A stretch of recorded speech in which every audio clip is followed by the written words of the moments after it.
ചേട്ടൻ പറ.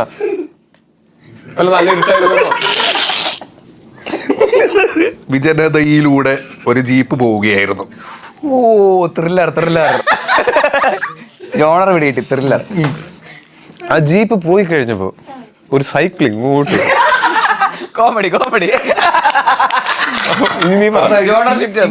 Genre shift ആവും. പെട്ടെന്നായിരുന്നു. ആ ജീപ്പ് സിനിമയിലെ കഥാപാത്രമേ അല്ല. സൈക്കിളായിരുന്നു മെയിൻ. ആ സൈക്കിളിൽ ആരും ഉണ്ടായിരുന്നില്ല.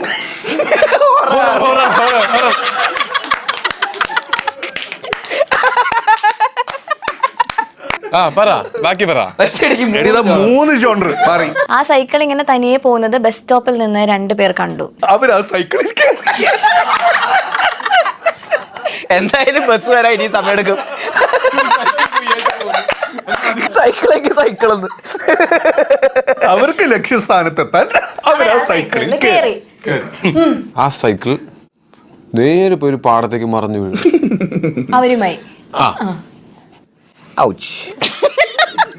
ആ പാടത്ത് ഒരു തവളയുണ്ടായിരുന്നു. സൗണ്ട് ഉണ്ടാക്കി. എന്ത് തവളയത്? പച്ചത്തവള. അതുവഴി പോയ ഒരാൾ ടോർച്ച് അടിച്ചു നോക്കി. എന്ത് അവരെ സ്പെസിഫിക് ആയിരിക്കണം. നമ്മളെല്ലാ ഡീറ്റെയിലും അവരും ശബ്ദം കേട്ട് ടോർച്ച് അടിച്ചു നോക്കി. തവളയുടെ ശബ്ദമോ ഇവർ വീണ ശബ്ദം? രണ്ടും. സൗണ്ട് ഒക്കെ ആയിരിക്കും.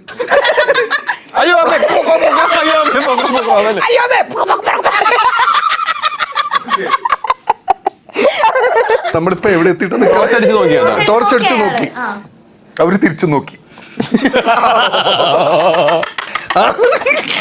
ഇതൊരു ക്ലൈമാക്സിൽ എത്തിക്കണം നമുക്ക്. അപ്പൊ അവർ ടോർച്ച് അടിച്ചുകൊണ്ട് നിൽക്കുന്ന ഒരാളെ കണ്ടു. അതല്ലേ തിരിച്ചു നോക്കി കാണുക. അതല്ല ഞാൻ പറഞ്ഞ ആള്. പെട്ടെന്ന് ആ ടോർച്ചിന്റെ ബാറ്ററി ഇരുന്നത് അങ്ങോട്ട് ഓഫായി പോയി. കൂരാക്കൂരി. The end. അതായിരുന്നു 5-ാം പാതിര. ഇതാണ് ഷാനിക്ക പ്രൊഡ്യൂസ് ചെയ്യാൻ പോണ അടുത്ത സിനിമ. ഇത് ലോ ബഡ്ജറ്റ്. ക്ലൈമാക്സോ? ലൈറ്റ് മൊത്തം ഓഫായി. ഇവര് പാടത്തും കിടക്കുന്നു. ടോർച്ച് അടിച്ചു നിൽക്കുന്ന ആൾ അവിടെ നിൽക്കുന്നു. ഇപ്പുറത്തൊരു തവളക്ക് മിന്നലടിക്കുന്നു.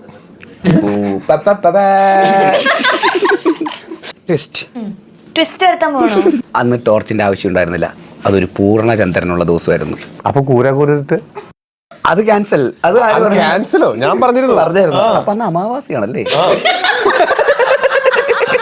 ഓ, ഒരു അമാവാസി നാളിൽ പാടത്ത് കിടക്കുന്ന 2 ചേട്ടന്മാർ, ഒരു തവള.